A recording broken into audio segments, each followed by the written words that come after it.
കരുണാസമ്പന്നനായ ദൈവത്തിന് സ്തോത്രം. നമ്മെ പിതാവിനോട് നിരപ്പിക്കുവാൻ ദൈവത്തോടുള്ള സമത്വത്തെ മുറുകെ പിടിക്കാതെ താണഭൂമിയിലേക്ക് മനുഷ്യനായി ദാസരൂപത്തിൽ വന്ന മരണത്തോളം, ക്രൂശിലെ മരണത്തോളം പിതാവിനോട് അനുസരണമുള്ളവനായിരുന്ന ദൈവപുത്രന്റെ നാമത്തിൽ എല്ലാവർക്കും വന്ദനങ്ങൾ.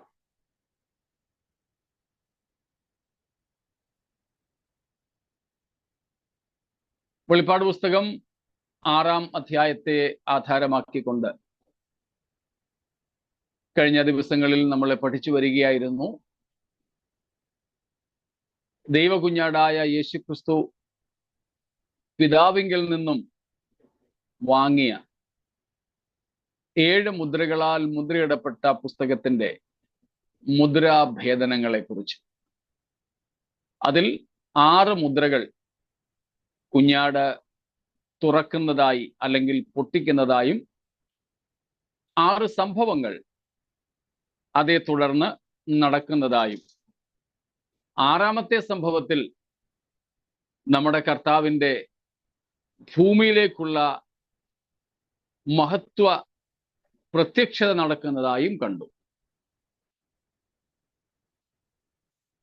ഈ ലോകത്തിലേക്ക് മഹത്വത്തോടെ ഇറങ്ങി വരുന്ന ദൈവപുത്രന്റെ തേജസ്കരിക്കപ്പെട്ട മുഖം കാണുവാൻ കഴിയാതെ ലോകത്തിലെ ഉന്നതന്മാർ ഓടി ഒളിക്കുവാൻ ശ്രമിക്കുന്നു. ഒരുപക്ഷെ മരണം തന്നെ അവർ ആഗ്രഹിക്കുന്നു.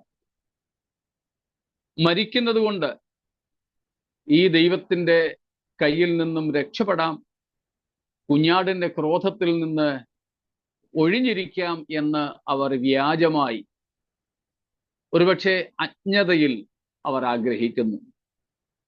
അത് സാധ്യമല്ല എന്നുള്ള വസ്തുതകൾ നമ്മൾ കാണുകയുണ്ടായി. മറ്റ് സംശയങ്ങളൊന്നും ഇതുവരെ അതേ സംബന്ധിച്ച് ഇല്ലാതിരുന്നത് കൊണ്ട് 7-ാം അധ്യായത്തിലേക്ക് നമ്മൾ പ്രവേശിക്കുകയാണ്.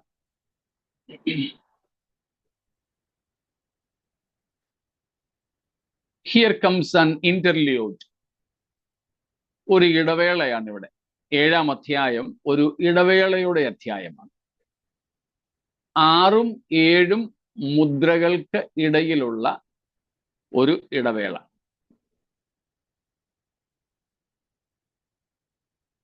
ആറാം മുദ്ര പൊട്ടിച്ചതിന് ശേഷം, അതാണ് നാം 7-ാം അധ്യായത്തിൽ അതിൻ്റെ ശേഷം എന്ന് കാണുന്നത്. അതിൻ്റെ ശേഷം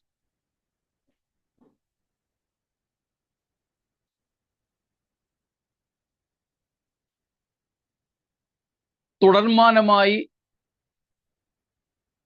7 മുദ്രകൾ പൊട്ടിക്കുകയായിരുന്നിരിക്കാം കുഞ്ഞാട്. പക്ഷെ യോഹന്നാനെ ഇവിടെ 6-ാമത്തെയും 7-ാമത്തെയും മുദ്രകൾക്കിടയിൽ മറ്റു ചില കാര്യങ്ങൾ ദൈവം കാണിക്കുകയാണ്. അതിൽ നമുക്കിവിടെ കാണുവാൻ സാധിക്കുന്നത് അതിൻ്റെ 1-ാമത്തെ വാക്യം, 7-ന്റെ 1. After this I saw 4 angels standing at the 4 corners of the earth, holding back the 4 winds of the earth, that no wind might blow on earth or sea or against any tree. Maybe a preparation for or some precautions for the opening up of the 7th seal. 7-ാം മുദ്രാഭേദനത്തിന് ഉള്ള ഒരുക്കമായിട്ടോ ചിലപ്പോൾ ചില സുരക്ഷാ സംവിധാനങ്ങളുടെ ക്രമീകരണങ്ങളായിട്ടോ ഒക്കെ ഈ ഭാഗങ്ങളെ കാണുന്നുണ്ട്. യുഗാന്ത്യം സംഭവിപ്പാൻ പോവുകയാണ്. ഒരു യുഗം അവസാനിപ്പാൻ പോകുന്നു. മറ്റൊരു യുഗത്തിന്റെ ആരംഭം കുറിക്കാറായി. അതിനു മുൻപ് നടക്കുന്ന ചില ക്രമീകരണങ്ങളാണ് നമുക്ക് ഈ അധ്യായത്തിൽ കാണുവാൻ സാധിക്കുന്നത്. സ്തോത്രം. അതിൽ ഒന്നാമത്തെ വാക്യത്തിൽ നമ്മൾ വായിച്ചത് 4 ശക്തന്മാരായ ദൂതന്മാരെയാണ്. 4 ദൂതന്മാർ.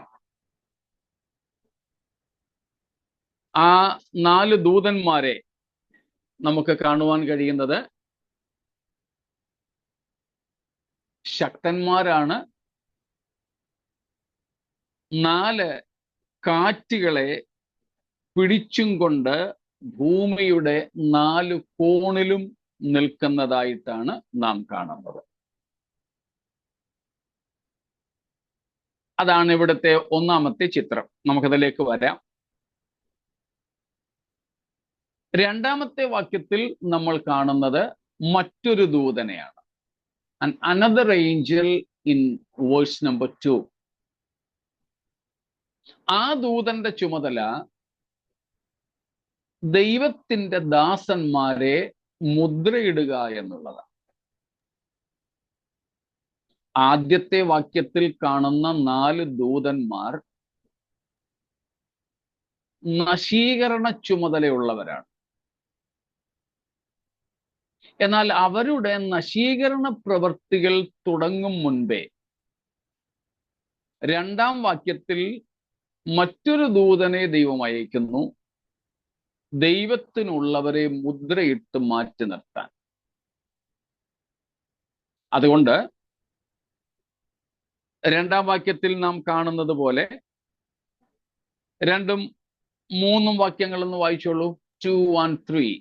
Then I saw another angel ascending from the rising of the sun with the seal of the living God, and he called with a loud voice to the 4 angels who had been given power to harm the earth and sea, saying, "Do not harm the earth or sea or the trees, until we have sealed the servants of our God on their foreheads." കണ്ടോ, നമുക്കിവിടെ കാണുവാൻ സാധിക്കുന്നത് 5 ദൂതന്മാർ. അതിൽ ആദ്യത്തെ 4 പേർക്ക് നശീകരണ ചുമതലയാണുള്ളത്. നാശം വിതയ്ക്കാൻ, അല്ലെങ്കിൽ ദൈവത്തിന്റെ കോപം നടപ്പിലാക്കാൻ, അല്ലെങ്കിൽ ന്യായവിധി നടപ്പിലാക്കാനുള്ള നിയോഗമാണ് ആദ്യത്തെ 4 പേർക്ക്. എന്നാൽ അഞ്ചാമനായ 2ഉം 3ഉം വാക്യങ്ങളിൽ കാണുന്ന ദൂതന് മുദ്രയേൽപ്പിക്കുന്ന ചുമതലയാണ്. അതിനുശേഷം നമ്മൾ 4 മുതൽ 8 വരെയുള്ള വാക്യങ്ങളിൽ കാണുന്നത് ഇസ്രായേലിലെ 12 ഗോത്രങ്ങളിൽ നിന്നും 12,000 വീതം 144,000 പേരുടെ മുദ്രണമാണ്.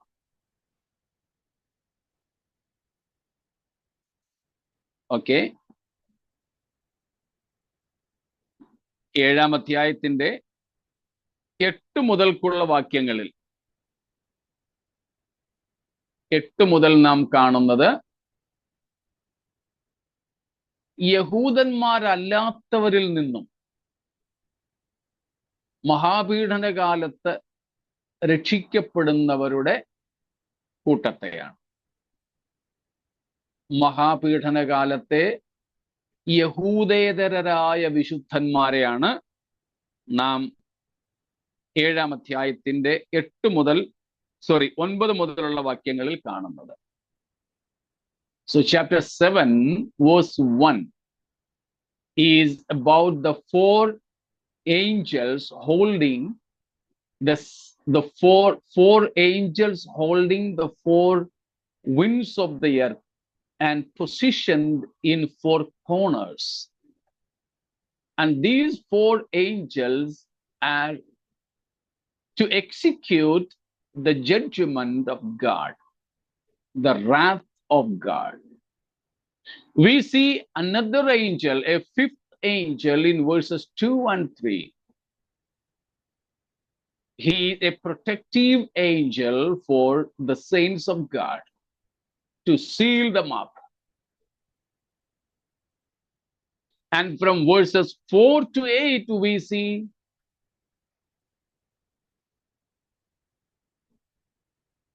Israelites, 12,000 each from 12 tribes, sealed up in a special way. And from verses 9 following, we see non-Jewish tribulation saints,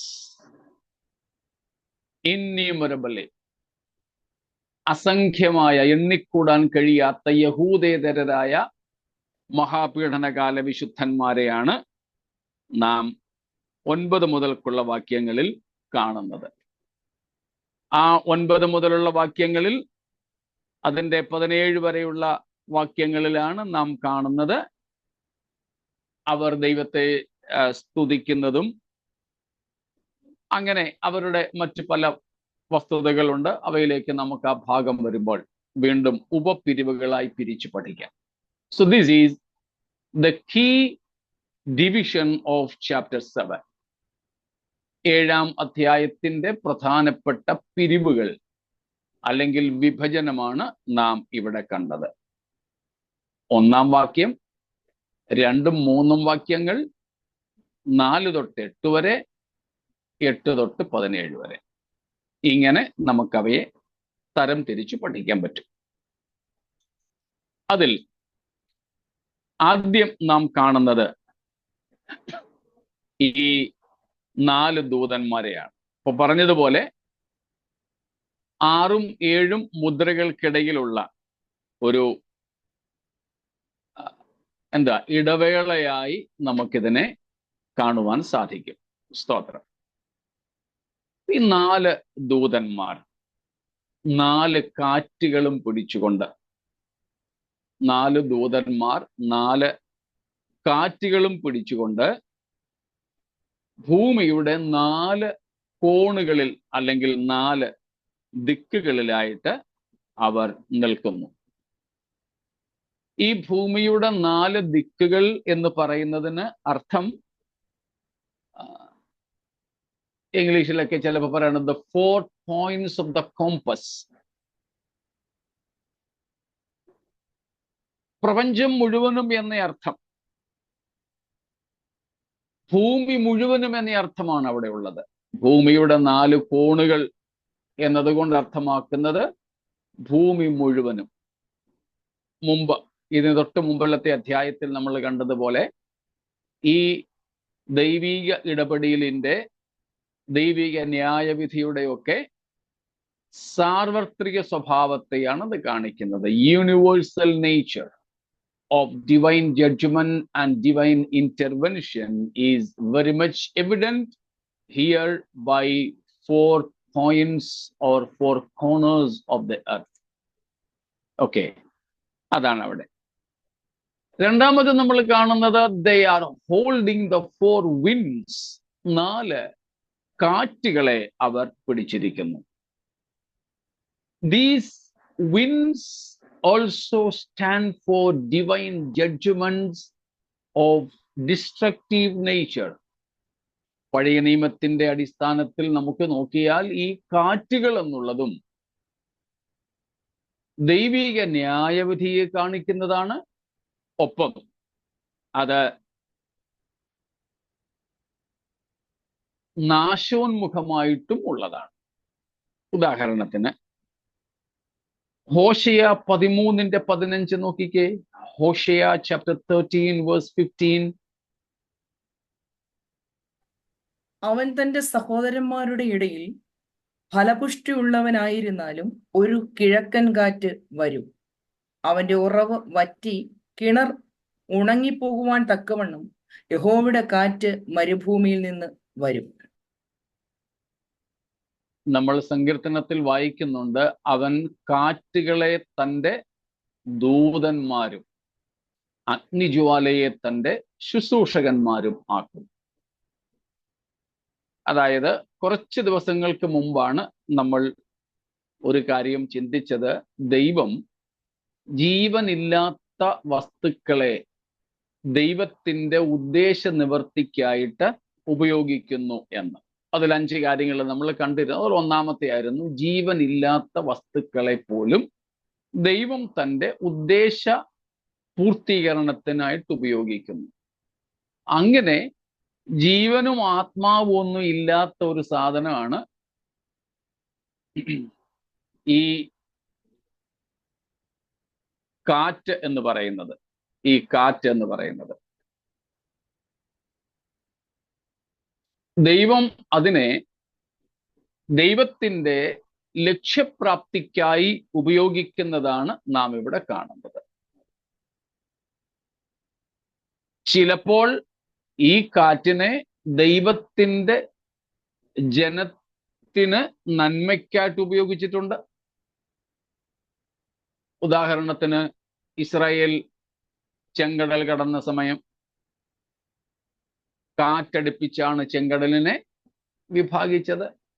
അങ്ങനെ ഇസ്രായേൽ മക്കളുടെ സംരക്ഷണത്തിനായി, അല്ലെ ദൈവജനത്തിന്റെ സംരക്ഷണത്തിനായി ദൈവം കാറ്റ് ഊതിപ്പിച്ചിട്ടുണ്ട്.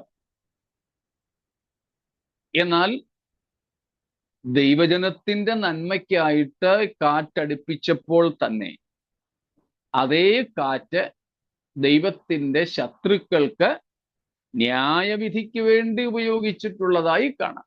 അങ്ങനെയുള്ള ഒരു പ്രയോഗമാണ് നാം ഇപ്പോൾ വായിച്ച ഹോശേയ 13:15 നാം കണ്ടത്, കാറ്റുകൊണ്ട് ഉണ്ടാകുന്ന ന്യായവിധി. അപ്പോൾ ഇവിടെ നാം കാണുന്നത് ഈ 4 കാറ്റുകൾ താഴത്തെ വാക്യത്തിൽ പറയുന്നുണ്ട്, ഞങ്ങൾ മുദ്രയിട്ട് കഴിയുവോളം ഒന്നിനും നാശം വരുത്തരുത്. അപ്പോൾ ഈ ദൂതന്മാരും ഈ കാറ്റുകളും നാശം വിതയ്ക്കുവാൻ ദൈവം നിയോഗിച്ചവരാണെന്ന് നമുക്ക് സ്പഷ്ടമായി മനസ്സിലാക്കാൻ പറ്റും.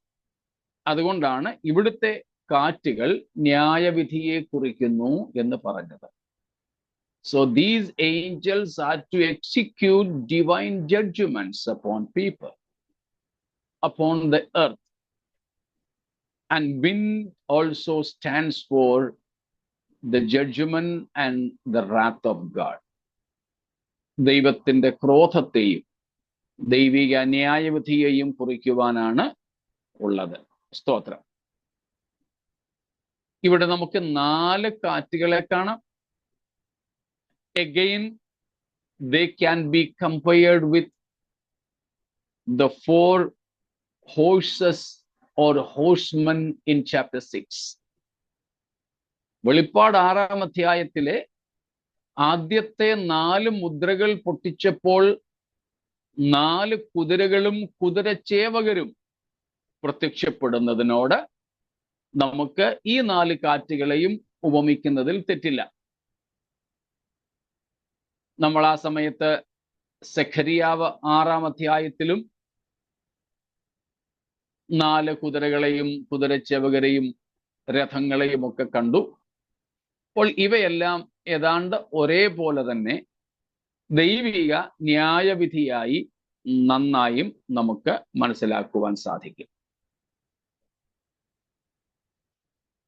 അവിടെ നമ്മൾ കാണുന്നത്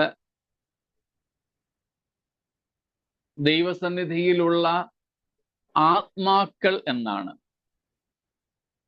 സ്പിരിറ്റ്സ്. നമുക്കറിയാം, സ്പിരിറ്റ് അല്ലെങ്കിൽ ആത്മാവ് എന്നതിൻ്റെ എബ്രായ പദം റൂഹ. നമുക്ക് പരിചയമുള്ള ഭാഷയെ പറഞ്ഞാൽ റൂഹ. അതുകൊണ്ടാണ് നമ്മളൊക്കെ പണ്ടായിരുന്ന സമുദായ സഭകളിൽ പരിശുദ്ധ റൂഹ എന്ന് വിളിക്കുന്നത്. റൂഹ, RUAH, റൂഹ. റൂഹ എന്ന് പറഞ്ഞാൽ ആത്മാവെന്നാണ്. എബ്രായ പദമാ റൂഹ. അതുകൊണ്ട് നമുക്ക് പരിശുദ്ധ റൂഹ എന്ന് പറഞ്ഞാൽ സമുദായവൽക്കരണമൊന്നുമല്ല. Okay, we can use that റൂഹ. ചില പാസ്റ്റേഴ്സൊക്കെ ചിലപ്പം പരിശുദ്ധ റൂഹ എന്ന് പറയാറുണ്ട്. എന്നാൽ ചില പെന്തക്കോസ്തുകാർക്ക് അത് കേൾക്കുമ്പോൾ ഒരു ചെറിയ ഇറിറ്റേഷൻ. ഇത് നമ്മൾ വിട്ടിട്ട് പോകുന്ന റൂഹ എന്തിനെങ്ങോട്ട് കൊണ്ടുവരുന്നത്? എബ്രായ പദമാണ് ആത്മാവ് എന്നുള്ളതിന്. അതുകൊണ്ട് റൂഹ എന്ന ഉപയോഗം തെറ്റൊന്നുമല്ല. ഈ റൂഹായിക്ക് റൂഹ് എന്ന് ഹിന്ദിയിലും ഉറുദുവിലും ഒക്കെ പറയും. റൂഹ്, പാക്ക്, റൂഹ് എ പാക്ക് എന്നൊക്കെ നിങ്ങൾ ഹിന്ദിയിൽ ഉറുദുവിലൊക്കെ കേട്ടിട്ടുണ്ടായിരിക്കും. റൂഹ് എ പാക്ക്. ഇപ്പം പരിശുദ്ധ റൂഹ എന്നാണ് അർത്ഥം. ഈ റൂഹ അല്ലെങ്കിൽ റൂവ എന്ന പദത്തിന് കാറ്റ് എന്ന അർത്ഥവുമുണ്ട്. അപ്പോൾ ഇവിടെ റൂഹായിക്ക് ആത്മാവെന്നോ കാറ്റെന്നോ എന്ന് പരിഭാഷപ്പെടുത്തിയാൽ തെറ്റില്ല. അതുകൊണ്ട് ചിലപ്പോൾ പഴയ നിയമഭാഗങ്ങളിൽ ചിലപ്പോഴൊക്കെ നമുക്ക് 4 ആത്മാക്കൾ എന്ന് കാണാൻ പറ്റും. പ്രത്യേകിച്ച് സഖരിയാവിലും ഈ വെളിപ്പാടിലുമൊക്കെ. അങ്ങനെയാണെങ്കിൽ അതിനെ കാറ്റ് എന്നും തർജ്ജമ ചെയ്യാം. അങ്ങനെയാകുമ്പോൾ ഇവിടെ പറഞ്ഞിരിക്കുന്ന ഈ കാറ്റ് എന്നത് 4 ആത്മാക്കൾ എന്ന നിലയിലും നമുക്ക് മനസ്സിലാക്കാം. അർത്ഥം ഒന്ന് തന്നെ. ദൈവിക ന്യായവിധി ദൈവം നടപ്പിലാക്കാൻ ദൈവകരത്തിൽ ഉപയോഗിക്കുന്ന ചില സൃഷ്ടികളെന്ന് മാത്രമേ ഉള്ളൂ അത്. സ്തോത്രം. അപ്പോൾ 1-ാം വാക്യത്തിന്റെ അർത്ഥം നമുക്ക് മനസ്സിലായല്ലോ. 1-ാം വാക്യത്തിൽ നമ്മൾ കാണുന്ന 4 ദൂതന്മാർ 4 കാറ്റുകൾ പിടിച്ചുകൊണ്ട് ഭൂമിയുടെ 4 ദിക്കുകളിൽ, കോണുകളിൽ നിൽക്കുന്നു. ദൈവം തൻ്റെ ന്യായവിധി ഭൂമിയുടെ മേൽ, സർവഭൂമിയുടെ മേലും നടത്തുവാൻ നിയമിച്ച് ആക്കിയ 4 പേരാണ് അവർ എന്ന് നമുക്ക് മനസ്സിലാക്കാം. ഇതാണ് 1-ാം വാക്യത്തിന്റെ അർത്ഥം. 2-ും 3-ഉം വാക്യങ്ങളിൽ നമ്മൾ കാണുന്നത് മറ്റൊരു ദൂതനെയാണ്. മറ്റൊരു ദൂതൻ. ആ ദൂതൻ യെഹെസ്കേലിന്റെ ഭാഷയിൽ പറഞ്ഞാൽ മഷിക്കുപ്പിയും ബ്രഷും ഒക്കെ ആയിട്ട് പോവാ. ഒരു കൊച്ച് പെയിന്ററിന്റെ ബ്രഷ്, വലിയ ബ്രഷൊന്നുമല്ല, ഭിത്തിക്കടിക്കുന്നതല്ല, ജനലിനോ ഒക്കെ അടിക്കുന്ന ഒരു കൊച്ചു ബ്രഷ്, അല്ലെങ്കിൽ ഒരു ചെറിയ വാട്ടർ പെയിന്ററിന്റെ ഒരു ചെറിയ ബ്രഷും ഒക്കെ ആയിട്ട് യെഹെസ്കേലിൽ നാം അത് കാണുന്നുണ്ട്. നാം മുമ്പൊരിക്കൽ ആ ഭാഗങ്ങൾ വായിച്ചതുമായിരുന്നു.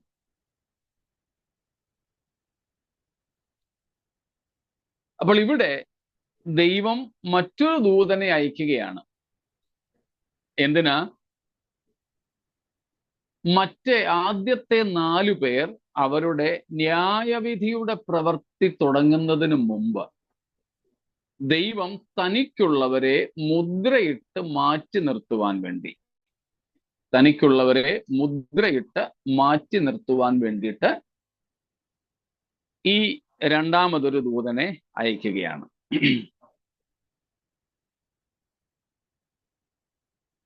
അതായത് ആ ന്യായവിധി ആരംഭിക്കുന്നതിന് മുമ്പേ ദൈവം തനിക്കുള്ളവരുടെ സംരക്ഷണം ഉറപ്പാക്കുന്നു.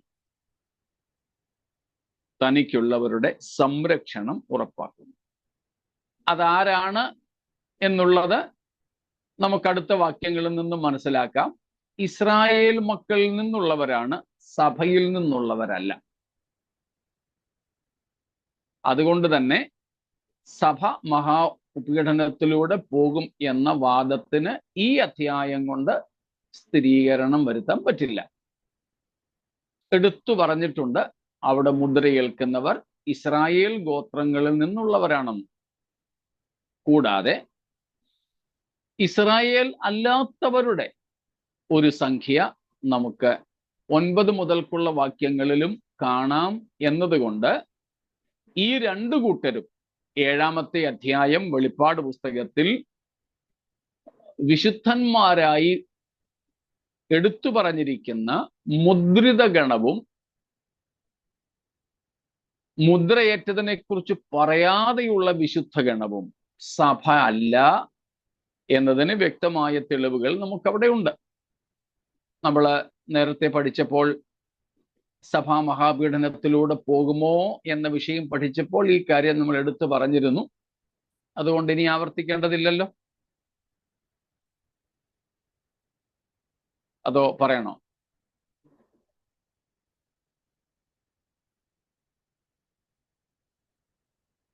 നിങ്ങളുടെ മൗനം ഏതിന് സമ്മതമെന്ന് അറിയത്തില്ല. CPM-കാർ മനസ്സിലായി.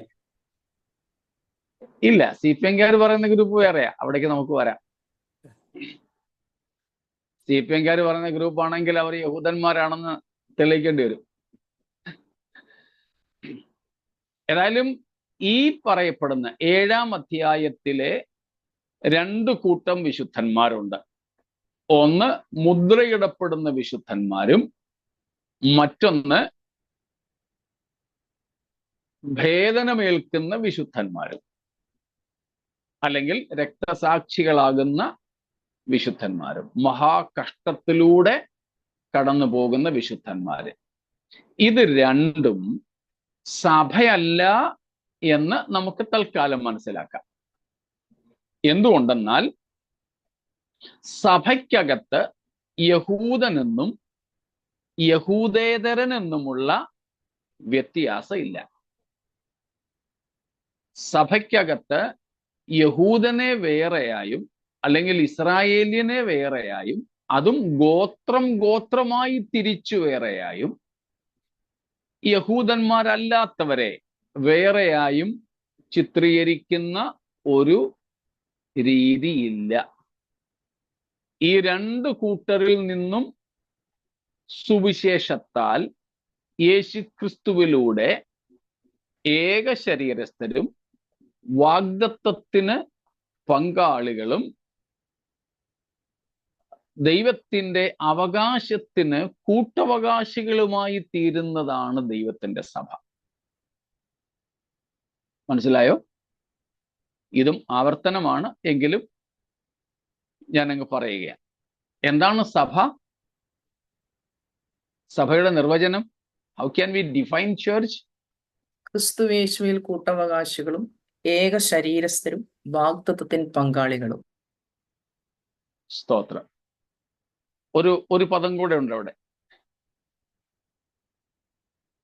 സുവിശേഷത്താൽ. എഫേസ്യ ലേഖനം 3:6 വാക്യമാണ് ഈ പറഞ്ഞത്. അതാണ് സഭയ്ക്കുള്ള ഒരു നല്ല നിർവചനം ബൈബിളിനകത്തു നിന്നും നമുക്ക് ലഭിക്കുന്നത്.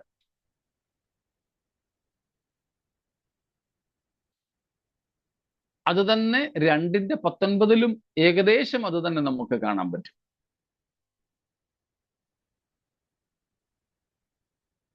സ്വർഗരാജ്യത്തിന് അന്യരും പരദേശികളും അല്ലാതെ പിന്നെ വിശുദ്ധന്മാരുടെ സഹപൗരന്മാരും ദൈവത്തിന്റെ ഭവനക്കാരും. സ്തോത്രം.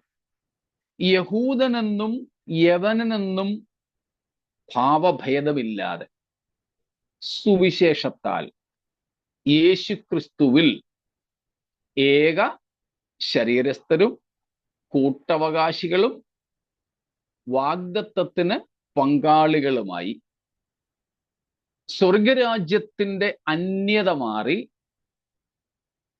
സ്വർഗീയ സ്വദേശൻ അല്ലെങ്കിൽ പൗരന്മാരും വിശുദ്ധന്മാരുടെ സഹപൗരന്മാരും ദൈവത്തിന്റെ ഭവനക്കാരുമായി മാറുന്ന ഒരു സംഘവും പ്രക്രിയയുമാണ് ദൈവസഭ എന്ന് പറയുന്നത്. അപ്പോൾ അതിനകത്ത് ഏത് വ്യത്യാസം ഇല്ല. ഇസ്രായേൽ യവന വ്യത്യാസം ഇല്ല. അതിനകത്ത് ജാതിയില്ല, മതമില്ല, ജെൻഡർ സ്ത്രീ പുരുഷ ഷണ്ണ വ്യത്യാസം ഇല്ല. മനസ്സിലായോ? സഭയ്ക്കകത്ത് ഈ വ്യത്യാസങ്ങളൊന്നുമില്ല. അതുകൊണ്ടാണ് നിങ്ങൾ ഓർക്കുന്നുണ്ടായിരിക്കും, ഒത്തിരി നാളുകൾക്ക് മുമ്പ് നമ്മൾ പഠിച്ചിരുന്നു അപ്പോസ്തല പ്രവൃത്തികൾ 8, 9, 10 അധ്യായങ്ങളിലായി 3 പ്രധാന സുവിശേഷ സത്യങ്ങൾ ഉൾക്കൊള്ളിച്ചിരിക്കുന്നെന്ന്. ഓർക്കുന്നുണ്ടോ? 8-ാം അധ്യായത്തിൽ ആരുടെ മാനസാന്തരമാണ്? എത്യോപ്യൻ. എത്യോപ്യൻ ഷണ്ണന്റെ.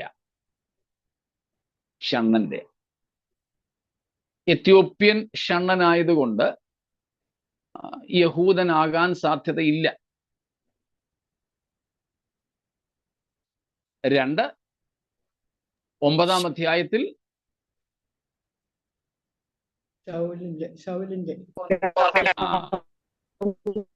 യഹൂദന്മാരിൽ വളരെ പരീശപ്രമാണിയായിരുന്ന ശൗലിന്റെ.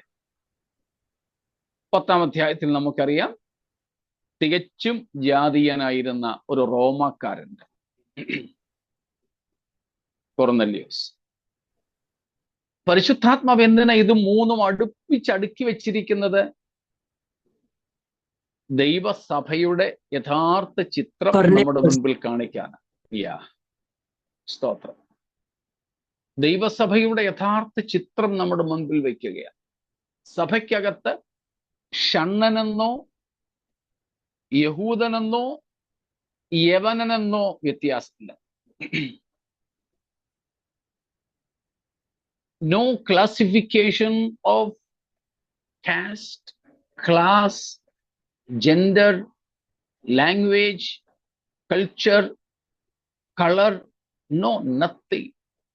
ഇവയ്ക്കൊന്നിനും ദൈവസഭയ്ക്കകത്ത് സ്ഥാനമില്ല.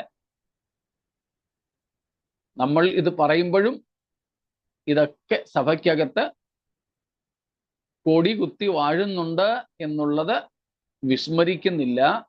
പക്ഷേ നാം അതിന് അതീതമായി മുൻപോട്ട് ഇറങ്ങേണ്ടി വരും. സ്തോത്രം. അപ്പോൾ ഇതാണ് സഭ. അപ്പൊ ഇങ്ങനെയുള്ള വ്യത്യാസങ്ങൾ ഒന്നുമില്ലാതെ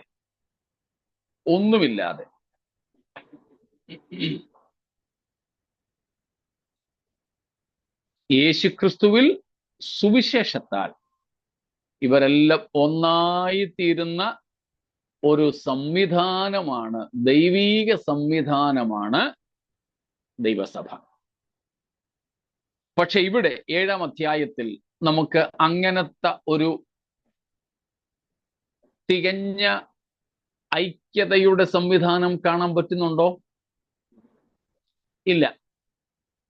അവിടെ നല്ല വേർതിരിവ് കാണാം, ഇസ്രായേലിനെയും ഇസ്രായേല്യർ അല്ലാത്തവരെയും തമ്മിൽ. ആ വേർതിരിവ് സഭയിൽ ഇല്ലെന്നാണ് പറഞ്ഞത്. അതുകൊണ്ട് ആ പൗലോസ് ചോദിക്കുന്നത്, ക്രിസ്തു വിഭജിക്കപ്പെട്ടിരിക്കുന്നുവോ? സ്തോത്രം. അതുകൊണ്ട് തന്നെ അങ്ങനെയുള്ള ഇസ്രായേലിനെ വേറെയും ഇസ്രായേല്യരല്ലാത്ത ജാതികളെ വേറെയുമായി പറയുന്നത് കൊണ്ട് 7-ാം അധ്യായത്തിലെ വിശുദ്ധന്മാർ ദൈവസഭയല്ല എന്നുള്ളത് വ്യക്തം. സ്തോത്രം. ഏതായാലും ഓരോ ഗോത്രത്തിൽ നിന്നും 12,000 വെച്ച് സെലക്ട് ചെയ്യുന്ന എന്തോ അടിസ്ഥാനത്തിലാണ്? അങ്ങോട്ട് വരാം. വരട്ടെ. 4 തൊട്ടുള്ള വാക്യങ്ങളിലേക്ക് വരാം. പക്ഷേ എഫെസർ 3:6 ജാതികളുടെ കാര്യം മാത്രമേ പറയുന്നുള്ളൂ. ഓൾറെഡി യഹൂദന്മാർ ദൈവിക അവകാശങ്ങൾക്ക് കൂട്ടവകാശികളും ദൈവിക വാഗ്ദത്തങ്ങളും എല്ലാം അവർക്കുള്ളതായിരുന്നല്ലോ.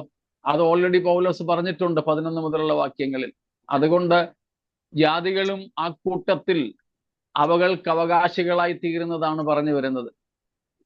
2-ാം അധ്യായത്തിന്റെ 13-14 വാക്യങ്ങളിൽ പൗലോസ് പറയുന്നു, അവൻ നമ്മുടെ സമാധാനം. ഒന്ന് വായിച്ചോളൂ. അല്ലേ വേണ്ട, 11 തൊട്ട് വായിച്ചോ. 11 മുതൽ വായിച്ചു. ഇടയ്ക്ക് ഞാൻ പറയുമ്പോൾ നിർത്തിക്കോണേ.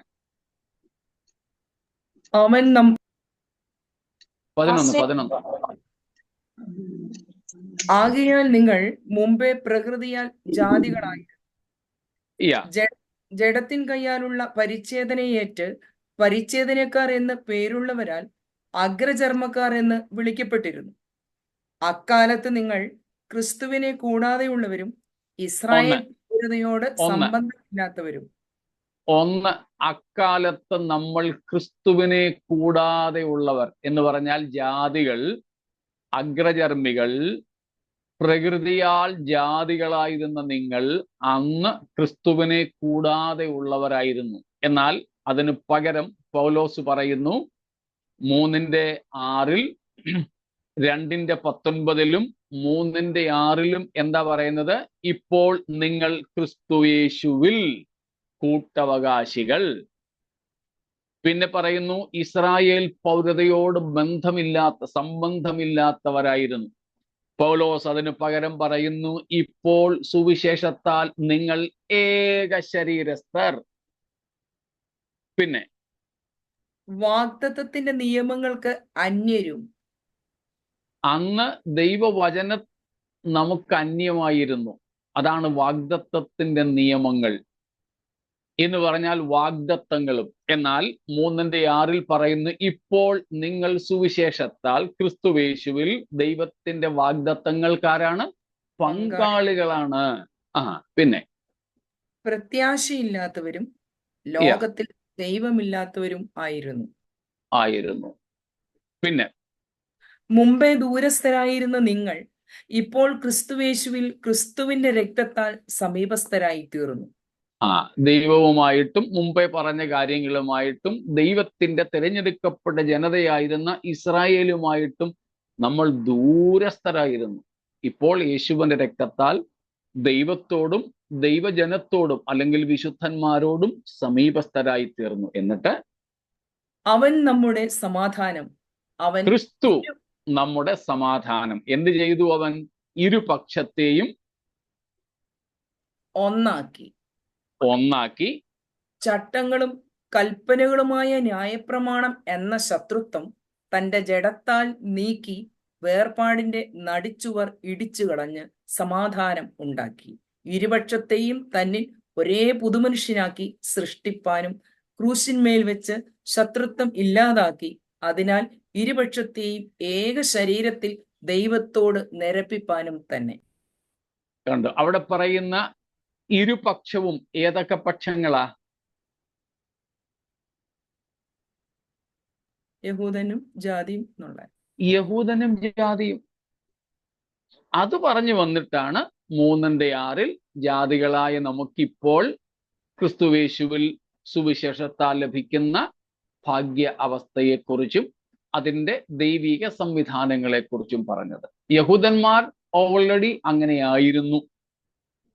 നമുക്കവരുമായിട്ടൊന്നും ഒരു ബന്ധമില്ലാതെ കിടന്നിരുന്നവരെ സുവിശേഷത്താൽ ഒന്നാക്കുന്ന പ്രക്രിയയാണ് പൗലോസ് പറഞ്ഞു വരുന്നത്. അതുകൊണ്ടാണ് അവിടെ യഹൂദനെ എടുത്തു പറയാഞ്ഞത്. ഓൾറെഡി 2-ാം അധ്യായത്തിൽ ആ കാര്യങ്ങൾ പൗലോസ് പറഞ്ഞു കഴിഞ്ഞു.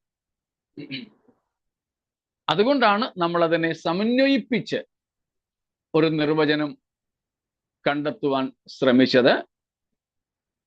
യേശുക്രിസ്തുവിൽ സുവിശേഷത്താൽ യഹൂദനും ജാതിയനും എന്തായിത്തീരുന്നു? ഏക ശരീരസ്ഥരാകുന്നു, കൂട്ടവകാശികളാകുന്നു, വാഗ്ദത്തത്തിന് പങ്കാളികളാകുന്നു, വിശുദ്ധന്മാരുടെ സഹപൗരന്മാരാകുന്നു, ദൈവരാജ്യത്തിന് ഇനിമേൽ അന്യന്മാരും പരദേശികളും അല്ലാതാകുന്നു, ദൈവത്തിന്റെ ഭവനക്കാരാകുന്നു. സ്തോത്രം. ഇതാണ് ദൈവസഭ. അവിടെ ആ വേർതിരിവ് ഇല്ല. വ്യക്തമായി കാണുമല്ലോ. സംശയം പക്ഷേ ഈ കേരളത്തിൽ തന്നെ സ്റ്റേറ്റും റീജിയനും ഇല്ലേ? അതിലേക്ക് നമുക്ക് ഇപ്പൊ പോകണ്ട. അപ്പൊ ഞാൻ ഒരു സംശയം ചോദിച്ചോ, പറഞ്ഞു അവർക്കും ഓവർസിയറും ഒക്കെ ആവണം. അത് നമുക്കിപ്പം അത് നമ്മുടെ വിഷയത്തിൽ പെടുന്നതല്ല. പ്ലീസ്.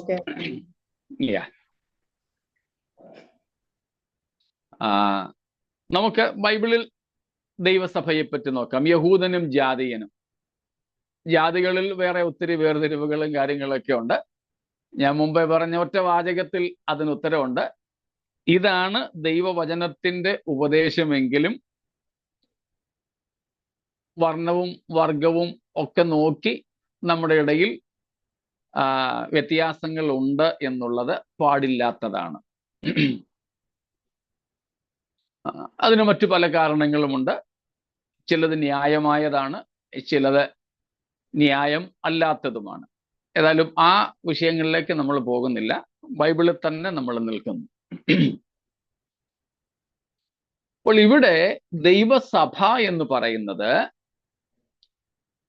ഇങ്ങനെ യഹൂദരിൽ നിന്നും ജാതികളിൽ നിന്നും സുവിശേഷത്താൽ ക്രിസ്തുവിൽ ഒന്നായിത്തീരുന്നതും ഷണ്ണനെന്നും സ്ത്രീ എന്നും പുരുഷനെന്നും ലിംഗഭേദമില്ലാത്തതും വർണ്ണഭേദമില്ലാത്തതും ജാതിഭേദമില്ലാത്തതും ഒക്കെയാണ്. എല്ലാവരെയും ഒരു ക്രിസ്തുവിൽ മാത്രമേ ഞാനിനി അറിയുന്നുള്ളൂ എന്ന് പൗലോസ് പറയുന്നുണ്ട്. ഞാനിനി ആരെയും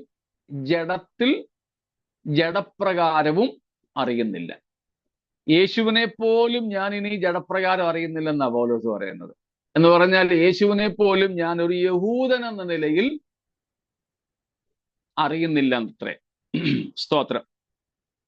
അപ്പോ പൗലോസ് പറയുന്ന ആ ഭാഗം, ജഡപ്രകാരമുള്ള ബന്ധങ്ങൾ സഭയ്ക്കകത്തിൽ ഇല്ല. സ്തോത്രം. പൗലോസ് ഗലാത്യലേഖനം യഹൂദന്മാർ ജൂഡായിസ്റ്റിക് ചിന്താഗതി, യഹൂദ ചിന്താഗതി വെച്ചു പുലർത്തിയവരോട് പൗലോസ് സംസാരിക്കുന്ന ഒരു പുസ്തകമാണ് ഗലാത്യലേഖനം. അപ്പം അവിടെയാണ് പൗലോസ് 6:12 പറയുന്നത്, ജഡത്തിൽ സുമുഖം കാണിപ്പാൻ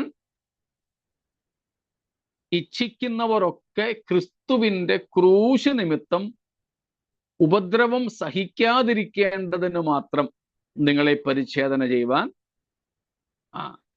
അപ്പം അങ്ങനെയാണ് പൗലോസ് പറഞ്ഞു വരുന്നത്.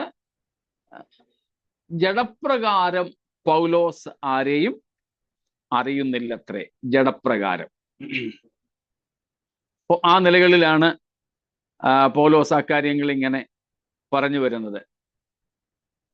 4-ാം അധ്യായത്തിലും 3-ാം അധ്യായത്തിലും ഒക്കെ പൗലോസ് ആ കാര്യങ്ങളാണ് പറയുന്നത്. സ്തോത്രം. പക്ഷേ നാം ഈ 7-ാം അധ്യായം വെളിപ്പാടിൽ യഹൂദനെയും യവനരെയും ജഡപ്രകാരം എടുത്തു പറഞ്ഞിരിക്കുന്നത് കൊണ്ട് അത് സഭാ കാലയളവല്ല എന്നുള്ളത് വ്യക്തം. അതുകൊണ്ടാണ് വെളിപ്പാട് 7-ന്റെ 2-3 വാക്യങ്ങളിൽ പറയുന്ന ദൈവത്തിന്റെ വിശുദ്ധന്മാർ അവർ ദൈവസഭയല്ല എന്ന് നമ്മൾ കണ്ടത്. തൊട്ടടുത്ത വാക്യങ്ങളിൽ നമ്മൾ കാണുന്നുണ്ട് അവിടെ പറയുന്ന വിശുദ്ധന്മാർ എന്നുള്ളത് ദൈവത്തിന്റെ ദാസന്മാർ, വിശുദ്ധന്മാർ എന്നല്ല, ദൈവത്തിന്റെ ദാസന്മാർ എന്ന് അവിടെ പറയുന്നത് യഹൂദന്മാരെയാണെന്ന് 2-3 വാക്യങ്ങളിൽ നിന്ന് വ്യക്തമാണ്.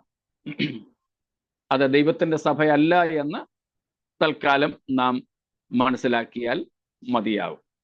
സ്തോത്രം. ഇത്രയും വ്യക്തമാണല്ലോ.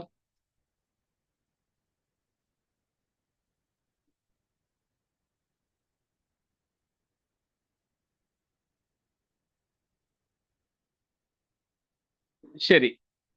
അപ്പൊ ഇവിടെ ദൈവത്തിന്റെ ദാസന്മാരെ മുദ്രയിടുന്നതായി നമുക്ക് കാണാം. അതായത് യഹൂദന്മാരിൽ നിന്നുള്ള വിശുദ്ധന്മാരാണെന്ന് നാം കാണുന്നു. സ്തോത്രം. എന്താണ് മുദ്ര എന്നതിന്റെ അർത്ഥം? What does seal mean? മാറ്റി നിർത്തുന്നു. സീലിന്റെ അർത്ഥം, ഒന്ന്, seal stands for or it confirms ownership. ഉടമസ്ഥതയെ സ്ഥിരീകരിക്കുന്ന കാര്യമാണ് സീൽ എന്ന് പറയുന്നത്. ആരുടെ സീലാണോ അത് അവരുടേതാണ്. ഇപ്പൊ നമ്മളൊരു വാഹനം മേടിക്കുന്നു, അല്ലെങ്കിൽ ഒരു ഇലക്ട്രോണിക് ഐറ്റം എന്തെങ്കിലും വാങ്ങുന്നു, അതിൽ എംബ്ലം ആരുടേതാണോ അത് അവരുടേത്. ഇപ്പൊ തന്നെ ഇന്ത്യയിൽ ടൊയോട്ട കമ്പനിയും മാരുതി സുസുക്കി കമ്പനിയും തമ്മിൽ ചില വാഹനങ്ങൾ നിർമ്മിച്ച് കൈമാറുന്നുണ്ട്. ഉദാഹരണത്തിന് ഒരു 7 സീറ്റർ വണ്ടിയാണ് എർട്ടിഗ എന്ന് പറയുന്നത്, മാരുതി സുസുക്കിയുടേതാണ്. ഈ കഴിഞ്ഞ കുറച്ച്, എനിക്ക് 1-2 വർഷമായെന്ന് എൻ്റെ ഓർമ്മ, മാരുതിക്കാര് ആ വണ്ടി നിർമ്മിച്ചിട്ട് അത് ടൊയോട്ടയ്ക്ക് കൊടുത്തു. ഉണ്ടാക്കിയത് മാരുതിയാണ്, അവരുടെ എഞ്ചിനീയറിംഗിലാണ്. പക്ഷെ അതിൽ പതിപ്പിച്ചിരിക്കുന്ന ലോഗോ ടൊയോട്ടയുടെയാണ്. അതുകൊണ്ട് അത് മാരുതിയുടേതല്ലിനി. അത് ആരുടെ ലോഗോ ആണോ അത് അവരുടെ ഉടമസ്ഥതയിലുള്ളതാണ്. അതുപോലെ മുദ്ര പതിപ്പിച്ചാൽ അതിൻ്റെ ഒരർത്ഥം ഉടമസ്ഥതയാണ്. നമ്മൾ 25 പൈസയുടെ, ഇപ്പൊ 25 അല്ലെന്ന് തോന്നുന്നു, നേരത്തെ 10 പൈസ, 15 പൈസ, 25 പൈസയുടെ ഒക്കെ പോസ്റ്റ് കാർഡ് ഉണ്ടായിരുന്നു. പോസ്റ്റ് കാർഡ്, ആ പോസ്റ്റ് കാർഡ് നമ്മൾ എഴുതി, അതിൽ അടപ്പൊന്നുമില്ല, എഴുതിയിരിക്കുന്ന എല്ലാവർക്കും വായിക്കാം. എഴുതി നമ്മൾ പോസ്റ്റ് പെട്ടിക്കകത്ത് കൊണ്ടിട്ട് പോസ്റ്റ്മാൻ അല്ലെങ്കിൽ അടുത്ത ഒരു സീൽ അടിച്ചാൽ അത് പിന്നെ നമുക്ക് കിട്ടത്തില്ല. ഞാൻ എഴുതിയതാ, ഞാൻ സ്റ്റാമ്പ് ഒട്ടിച്ചതാ, അവരുടെ സ്റ്റാമ്പ് പതിഞ്ഞോ പിന്നെ അത് അവരുടെയാ. ഉടമസ്ഥത. 2, സെക്യൂരിറ്റി. മുദ്രയുടെ അർത്ഥം രണ്ടാമത്തേത് സേഫ്റ്റി ആൻഡ് സെക്യൂരിറ്റി. ഉടമസ്ഥതയും സംരക്ഷണവുമാണ് അതിനകത്തിലുള്ളത്. പ്രധാനപ്പെട്ട മുദ്ര എന്നതിൻ്റെ 2 പ്രധാനപ്പെട്ട തലങ്ങളാണത്. അപ്പോൾ ഇവിടെ ദൈവം മുദ്രയിടുന്നു എന്ന് പറഞ്ഞാൽ അവർ ദൈവത്തിൻ്റെ വകയാണെന്നും ദൈവം അവരെ സംരക്ഷിക്കുമെന്നും ഉള്ളതാണ് അർത്ഥം. സ്തോത്രം. പ്രത്യേകിച്ച് ഇവിടെ മുദ്രയേൽപ്പിക്കുന്നതിൻ്റെ അർത്ഥം എതിർക്രിസ്തുവിൻ്റെ ആക്രമണത്തിൽ നിന്ന് സുരക്ഷിതരാക്കി സൂക്ഷിക്കുക എന്നുള്ളതാണ്. അതിന്റെ പൂർണ്ണ അർത്ഥം നമുക്കിവിടെ വെളിവാകുന്നില്ല. നമുക്കറിയാവുന്ന അത്രയും മനസ്സിലാക്കാമെന്നേ ഉള്ളൂ. നാം മനസ്സിലാക്കുന്നതിനേക്കാൾ കൂടുതൽ ഒരു പക്ഷേ അർത്ഥം കണ്ടേക്കാം. എന്നാൽ നമുക്ക് അവിടെ വെളിപ്പാട് പുസ്തകത്തിൽ അത് എഴുതി തന്നിട്ടില്ലാത്തത് കൊണ്ട് അവിടേക്ക് നമുക്ക് പോകുവാൻ പ്രയാസമുണ്ട്. അപ്പോൾ ഇവിടെ മുദ്ര ഏൽപ്പിക്കുന്നു, അത് സംരക്ഷണത്തിന്റെ ഭാഗമാണ്. അതുകൊണ്ട് തന്നെയാണ് നാം അവിടെ കാണുന്നത് 2-3 വാക്യങ്ങൾ പറയുന്നത് എന്താ? Do not harm the earth, the sea or the trees till we have sealed the servants of our God on their foreheads. നമ്മുടെ ദൈവത്തിന്റെ ദാസന്മാരുടെ നെറ്റിമേൽ ഞങ്ങൾ മുദ്രയിട്ട് കഴിയുവോളം ന്യായവിധിക്ക് വേണ്ടി പുറപ്പെട്ട 4 ദൂതന്മാരോട് പറയുകയാണ്, നിങ്ങൾ എന്ത് ചെയ്യരുത്? ഭൂമിക്കും സമുദ്രത്തിനും വൃക്ഷങ്ങൾക്കും കേടുവരുത്തരുത്. അപ്പോൾ ഇവിടുത്തെ മുദ്ര എന്നുള്ളത് സംരക്ഷണമാണെന്ന് ഉള്ളത് വ്യക്തമാണ്. ദൈവിക ന്യായവിധിയിൽ നിന്നും ഒപ്പം എതിർക്രിസ്തുവിന്റെയും പിശാചിന്റെയും കോപത്തിൽ നിന്നുമുള്ള രക്ഷ, സംരക്ഷണം. 14-ന്റെ 1 കൂടെ വായിച്ചോളൂ. വെളിപ്പാട് 14:1. Revelation 14:1. Then I looked, and behold, on Mount Zion stood the Lamb, and with him 144,000, who had his name and his father's name written on their foreheads. സ്തോത്രം. അവർ കുഞ്ഞാടിനോടുകൂടെ സിയോൻ മലയിൽ നിൽക്കുന്നതായി അവിടെ കാണാം. ഇതേ ചിത്രമാണ് എസെക്കിയേൽ chapter 9 verse 4. യെഹെസ്കേൽ 9:4 നാം കാണുന്നത്. പണ്ട് വായിച്ചിട്ടുണ്ടെങ്കിലും ഒന്നും കൂടെ വായിച്ചോളൂ.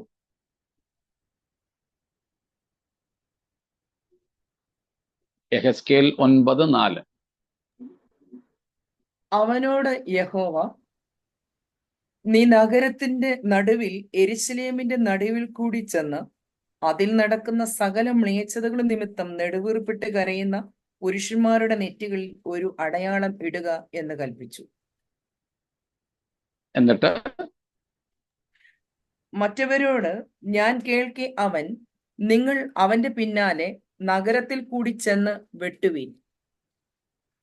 നിങ്ങളുടെ കണ്ണിന് ആദരവ് തോന്നരുത്, നിങ്ങൾ കരുണ കാണിക്കുകയും വരുത്. വൃദ്ധന്മാരെയും യൗവനക്കാരെയും കന്യകമാരെയും പൈതങ്ങളെയും സ്ത്രീകളെയും കൊന്നുകളവീൻ. എന്നാൽ അടയാളമുള്ള ഒരുത്തനെയും തൊടരുത്. കണ്ടോ, ഏതാണ്ട് ഇതിന് തത്തുല്യമായ ഒരു സംഗതിയാണ് അവിടെയും നമുക്ക് കാണുവാൻ കഴിയുന്നത്. അവിടെ നാം കാണുന്നു, കർത്താവ് 2-ാമത്തെ വാക്യത്തിലുണ്ട്, 6 പേരെ വെൺമഴുവുമായിട്ട് നിർത്തി.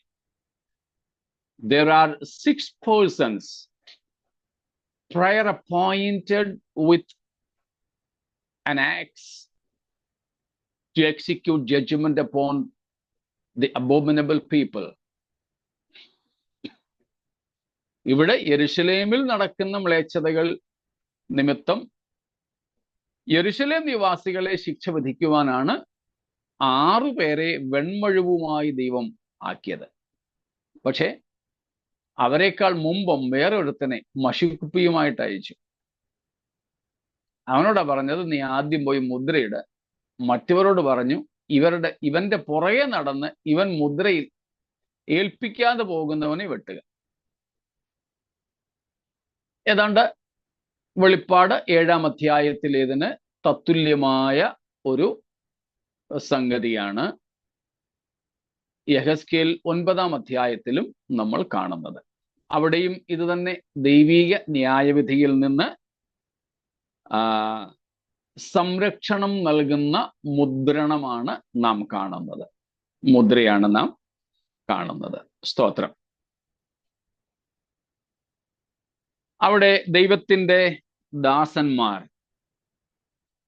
എന്ന് പറയുന്നത് നമ്മൾ കണ്ടു കഴിഞ്ഞു, ദൈവസഭയല്ല. ഓക്കെ, 144,000 പേര് ഒരു കാലത്ത് യഹോവ സാക്ഷികൾ പറഞ്ഞുകൊണ്ടിരുന്നത് അവരാണെന്നായിരുന്നു. പക്ഷെ അവരുടെ സംഖ്യ 144,000 കവിഞ്ഞപ്പോൾ പിന്നെ അവർ വേറെ വ്യാഖ്യാനങ്ങൾ കൊടുക്കാൻ തുടങ്ങി. ഏതായാലും അങ്ങനെയുള്ളവരല്ല എന്നുള്ളത് നമുക്ക് അവിടെ നിന്നും വ്യക്തമാകുന്നു. സ്തോത്രം. യേശുക്രിസ്തുവിനെ പിതാവായ ദൈവം മുദ്ര ചെയ്തിരുന്നെന്ന് നാം വായിക്കുന്നു, അല്ലേ? ജോൺ ചാപ്റ്റർ 6:27, യോഹന്നാൻ 6:27 വാക്യം.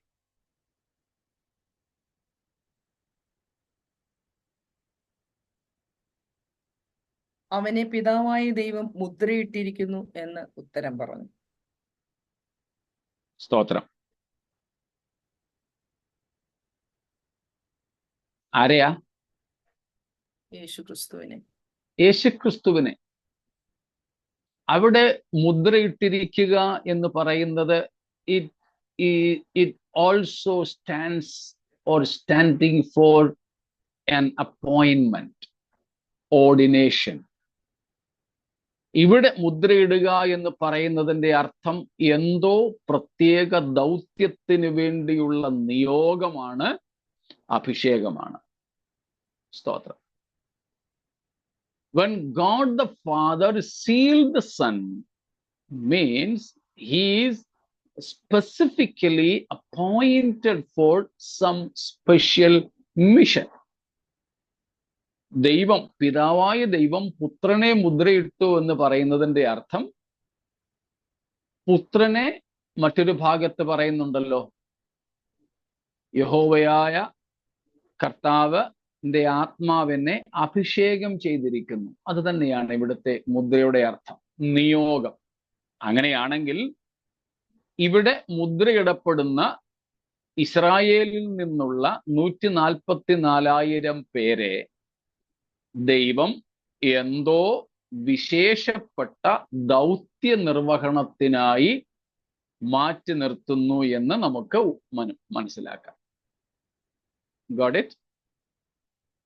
As we see from John 6:27, God the Father sealed the Son. That means he was appointed, ordained for a special mission. Here, these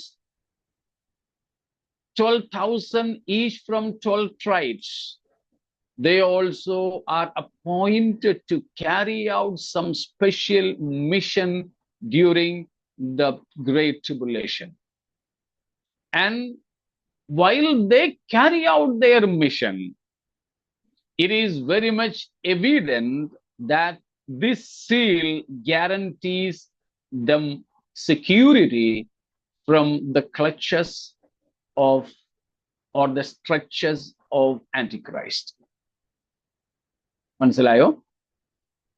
യേശുക്രിസ്തുവിനെ പിതാവ് മുദ്രയിട്ടിരിക്കുന്നു എന്ന് പറയുന്നതിന്റെ അർത്ഥത്തിൽ ക്രിസ്തുവിനെ ദൈവം പിതാവ് ചില പ്രത്യേക ദൗത്യ നിർവഹണത്തിനായി അഭിഷേകം ചെയ്തിരിക്കുന്നു, നിയോഗിച്ചിരിക്കുന്നു എന്നർത്ഥം. ആ ശുശ്രൂഷ, ആ നിയോഗം നിവർത്തിക്കപ്പെടുന്നതുവരെ യേശുവിനെ തൊടാൻ ആർക്കും കഴിഞ്ഞിരുന്നില്ല. അതുപോലെ തന്നെയാണ് 11-ാം അധ്യായം വെളിപ്പാടിൽ 2 സാക്ഷികൾ. അവരുടെ ശുശ്രൂഷാകാലത്തും ഏറിയ എതിർപ്പുകൾ ഉണ്ടായിരുന്നു. പക്ഷേ അവരുടെ ശുശ്രൂഷാകാലം തികയുന്നതുവരെ അവർക്ക് ദോഷം വരുത്തുവാൻ ആർക്കും കഴിഞ്ഞില്ല. ഇതുപോലെ തന്നെ ഈ 3-ാമത്തെ കൂട്ടർ മുദ്രയേൽക്കുന്നവരിൽ 1 മശിഹ, 2 മുദ്ര എന്ന പദം നാം കാണുന്നില്ലെങ്കിലും നിയോഗിക്കുന്നത് വെളിപ്പാട് 11-ലെ 2 സാക്ഷികൾ. ഇതുപോലെ ഈ 12 ഗോത്രങ്ങളിൽ നിന്നുള്ള 12,000 വെച്ച് ഉള്ള ഇസ്രായേൽ മക്കളെ മുദ്രയിട്ട് മാറ്റി നിർത്തുന്നു എന്ന് പറയുന്നതിൽ നിന്നും നമുക്ക് മനസ്സിലാക്കാം, മഹാപീഡന കാലത്ത് ഈ 144,000 പേർക്ക് എന്തോ ഒരു ദൗത്യ നിർവഹണം ദൈവം ഏൽപ്പിക്കുന്നുണ്ട്. ആ ദൗത്യ നിർവഹണത്തിൽ എതിർ ക്രിസ്തു അവർക്ക് ഒരു ദോഷവും വരുത്തുകയുമില്ല, സംരക്ഷണവും ഉറപ്പാക്കുന്നു. അത് നമുക്ക് ആ ഭാഗങ്ങളിൽ നിന്ന് മനസ്സിലാക്കുവാനായിട്ട് സാധിക്കും. സ്തോത്രം. ഇത്രയും കാര്യങ്ങൾ വ്യക്തമാണോ?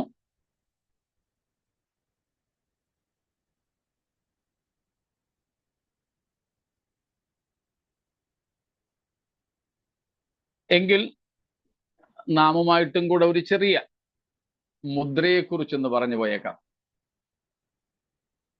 നമുക്ക് കർത്താവ് നൽകിയിരിക്കുന്ന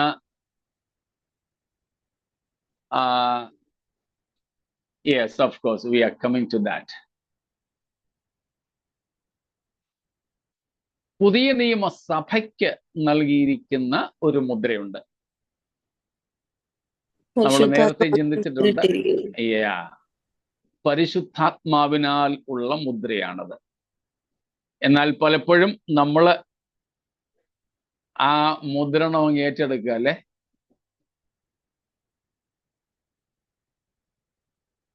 സ്തോത്രം. 2 കൊരിന്ത്യർ 1-ാം അധ്യായം 21-22 വാക്യങ്ങൾ. 2 Corinthians chapter 1, 21 and 22. ഞങ്ങളെ നിങ്ങളോടുകൂടെ ക്രിസ്തുവിൽ ഉറപ്പിക്കുന്നതും നമ്മെ അഭിഷേകം ചെയ്തതും ദൈവമല്ലോ. അവൻ നമ്മെ മുദ്രയിട്ടും ആത്മാവെന്ന അച്ചാരം നമ്മുടെ ഹൃദയങ്ങളിൽ തന്നുമിരിക്കുന്നു. അവൻ നമ്മെ മുദ്രയിട്ടും.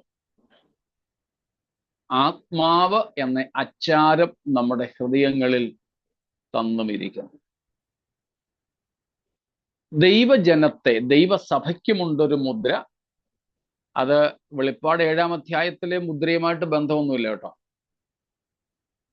മുദ്ര എന്ന ഒരു പ്രയോഗം നമ്മളുമായിട്ടുള്ള ബന്ധത്തിൽ ഒന്നെടുത്ത് പറയുന്നതേ ഉള്ളൂ. നമുക്ക് നൽകപ്പെട്ടിരിക്കുന്ന മുദ്രയും വെളിപ്പാട് 7-ാം അധ്യായത്തിലെ മുദ്രയും തമ്മിൽ ബന്ധമില്ല എന്നും കൂടെ മനസ്സിലാക്കിക്കോണേ പ്ലീസ്. ദൈവസഭയ്ക്ക് ദൈവം നൽകിയിരിക്കുന്ന മുദ്ര, പ്രധാനമായിട്ട് 2 കാര്യങ്ങൾ ഓർക്കുക. ദൈവസഭയെ മുദ്രയിടുന്നത് നമ്മൾ ആരുമല്ല, ദൈവം തന്നെയാണ്. 2, ദൈവം നമ്മെ മുദ്രയിടുന്നത് ശരീരത്തിലെ എന്തെങ്കിലും ബാഹ്യമായ അടയാളങ്ങളാലല്ല, ഹൃദയത്തിലാണെന്ന് നമുക്ക് ഈ വാക്യത്തിൽ കാണാം. 3, ദൈവസഭയ്ക്ക് നൽകപ്പെടുന്ന മുദ്ര പരിശുദ്ധാത്മാവിനാലാണ്. പരിശുദ്ധാത്മാവിനാലാണ്. സ്തോത്രം. അത് നമ്മൾ ഇവിടെ കണ്ടു. കൂടാതെ എഫേസ്യ ലേഖനം 1-ാം അധ്യായത്തിന്റെ 13-ഉം 14-ഉം വാക്യങ്ങൾ, 14-ാം വാക്യത്തിലാണ്, പക്ഷേ 13-ലാണ് അതിന്റെ തുടക്കം. പൗലോസ് വളരെ ഭ്രാന്തമായി എഴുതി പിടിപ്പിക്കുന്ന ഒരു ഭാഗമാണത്. കുത്തും കോമായും ഒക്കെ ഇടാൻ പൗലോസ് മറന്നുപോയി. അത്ര ആവേശത്തിൽ പൗലോസ് എഴുതിയ ഒരു ഭാഗമാണ് 14 വരെയുള്ള വാക്യങ്ങൾ. അവിടെ 14-ാമത്തെ വാക്യത്തിൽ നമ്മൾ കാണുന്നുണ്ട്, ceiling. God has sealed us with the Holy Spirit of promise. സ്തോത്രം. വാഗ്ദത്തത്തിൻ പരിശുദ്ധാത്മാവിനാൽ മുദ്രയിട്ടിരിക്കുന്നു. വാഗ്ദത്തത്തിൻ പരിശുദ്ധാത്മാവിനാൽ മുദ്രയിട്ടിരിക്കുന്നു. സ്തോത്രം.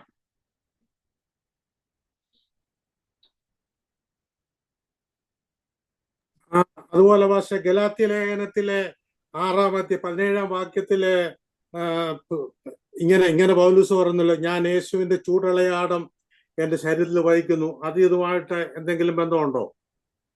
ഈ അതും ഇല്ല, അതും ഈ മുദ്രയുമായിട്ട് ബന്ധമില്ല. അല്ല, ഇപ്പം പറഞ്ഞ പരിശുദ്ധാത്മാവിന്റെ ആ മുദ്രയുമായിട്ട് ബന്ധമുണ്ടെന്നാണ് ചോദിച്ചത്. അല്ല, വെളിപ്പാട് ഇല്ല, പരിശുദ്ധാത്മാവിന്റെ മുദ്രയുമായിട്ടും അതിന് ബന്ധമില്ല. അവിടെ പൗലോസ് പറയുന്നത് ക്രിസ്തുവിന്റെ ക്രൂശ് നിമിത്തം താൻ സഹിക്കുന്ന കഷ്ടതകളെ സംബന്ധിച്ച.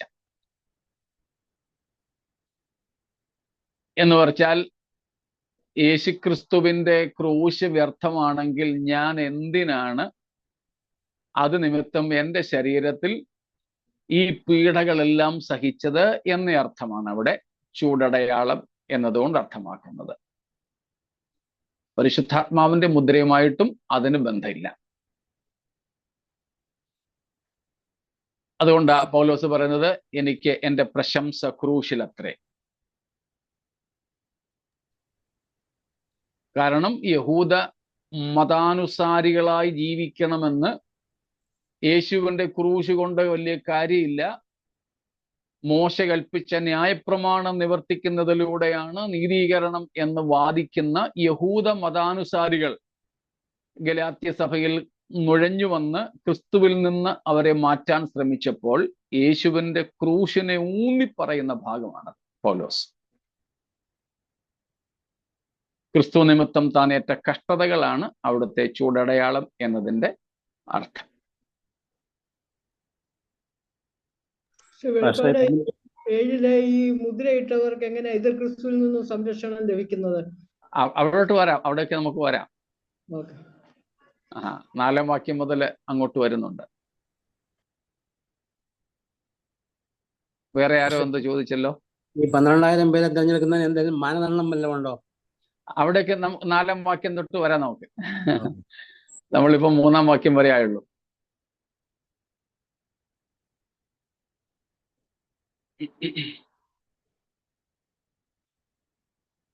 എഫേസ്യ ലേഖനം 4:30 2 കൊരിന്ത്യർ 5:5 നാം ഇത് കാണുന്നുണ്ട്. എഫേഷ്യൻസ് 4:30, 2 കൊരിന്ത്യൻസ് 5:5 ഇവിടെയെല്ലാം നമ്മൾ കാണുന്നു പരിശുദ്ധാത്മാവിനെ നമുക്ക് അച്ചാരമായി നൽകിയിരിക്കുന്നു. പരിശുദ്ധാത്മാവിന്റെ മുദ്ര ദൈവം നമ്മുടെ മേലേൽപ്പിച്ചിരിക്കുന്നു.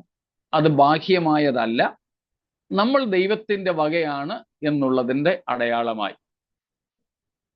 നമുക്ക് വീണ്ടെടുപ്പ് സാധിക്കും, കർത്താവ് വരും, നമ്മെ തന്നോട് അനുരൂപരാക്കി തീർക്കും എന്നതിന്റെ ഉറപ്പ്, ഗ്യാരന്റിയായി, ഏണസ്റ്റായി, അഡ്വാൻസ് പേയ്മെന്റായി കർത്താവ് നൽകിയിരിക്കുന്നതാണ് പരിശുദ്ധാത്മാവിനെ. സ്തോത്രം. നമ്മൾ മുൻപ് പറഞ്ഞിട്ടുള്ളത് പോലെ, നമ്മളൊക്കെ സാധാരണ ചെയ്യുന്നത് പോലെയും രക്തത്താലുള്ള മുദ്രയല്ല ഉള്ളത്, പകരം പരിശുദ്ധാത്മാവിനാലുള്ള മുദ്രയാണ്. ഇനി രക്തത്താൽ മുദ്ര ഉണ്ടെങ്കിൽ പോലും നമ്മളല്ല മുദ്രയിടുന്നത്, ദൈവമാണ് മുദ്രയേൽപ്പിക്കുന്നത്. കാരണം യേശുവിന്റെ രക്തം നമ്മുടെ ആരുടെയും കയ്യിൽ ഇല്ല, അത് പിതാവായ ദൈവത്തിന്റെ കസ്റ്റഡിയില്ല. സ്വർഗീയ കൂടാരത്തിലൂടെ കടന്ന് സ്വർഗീയ അതിവിശുദ്ധ സ്ഥലത്താണ് യേശു മഹാപുരോഹിതൻ എന്ന നിലയിൽ തന്റെ രക്തം അർപ്പിച്ചതെന്ന് നാം എഫേസ്യർ 5:2 പിന്നെ എബ്രായ ലേഖനം 9:11 മുതലുള്ള വാക്യങ്ങളിലും ഒക്കെ കാണുന്നുണ്ട്.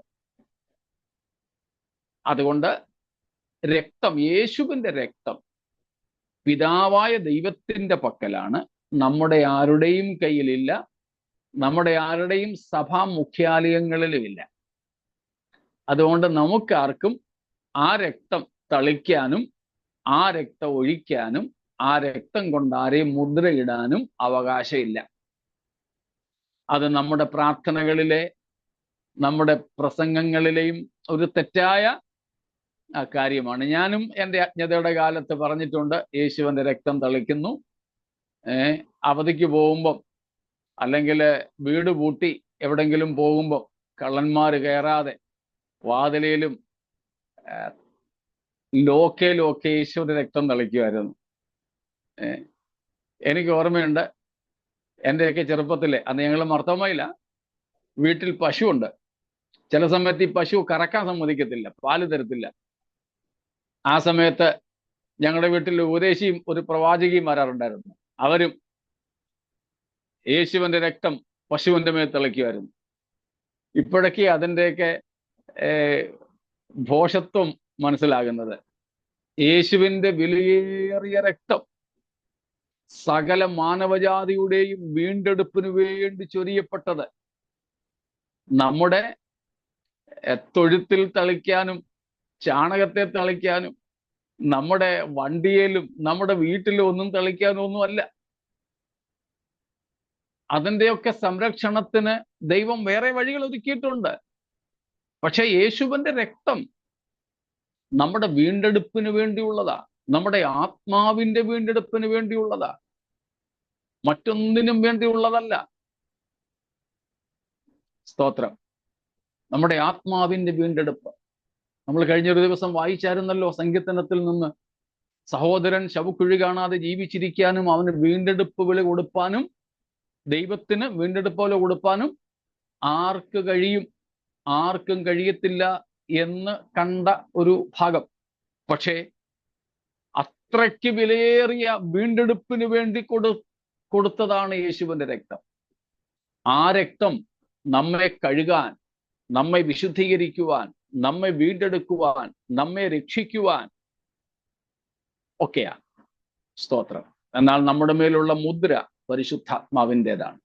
ആ പരിശുദ്ധാത്മാവിനെ ദൈവം നമുക്ക് നൽകിയിരിക്കിയാൽ ഒരു കാര്യം ഗ്യാരണ്ടി, ഉറപ്പാണ്. കർത്താവ് വരും എന്ന വാഗ്ദത്തം നിവർത്തിക്കപ്പെടും. നമ്മെ കൂട്ടിക്കൊണ്ടു പോകും എന്ന വാഗ്ദത്തം നിവർത്തിക്കപ്പെടും. നമ്മെ തന്നോട് അനുരൂപരാക്കും എന്ന വാഗ്ദത്തം പൂർണ്ണമായും ദൈവം ചെയ്യും. അതിന്റെ ഗ്യാരണ്ടിയായി നൽകപ്പെട്ടിരിക്കുന്ന പരിശുദ്ധാത്മാവിനെ ദുഃഖിപ്പിക്കാതെ ആ ആത്മാവിനെ അനുസരിച്ച് നമ്മുടെ കർത്താവിന്റെ വരവിനെ നോക്കി പാർത്ത് ജീവിപ്പാൻ കർത്താവ് നമ്മെ സഹായിക്കട്ടെ. ദൈവം നമ്മെ അനുഗ്രഹിക്കുമാറാകട്ടെ എന്ന് പറഞ്ഞ് ഇന്നത്തെ ക്ലാസ് സമയം പോയതുകൊണ്ട് നിർത്തുന്നു. സംശയങ്ങൾ ഇനി കാണുമെന്നറിയാം.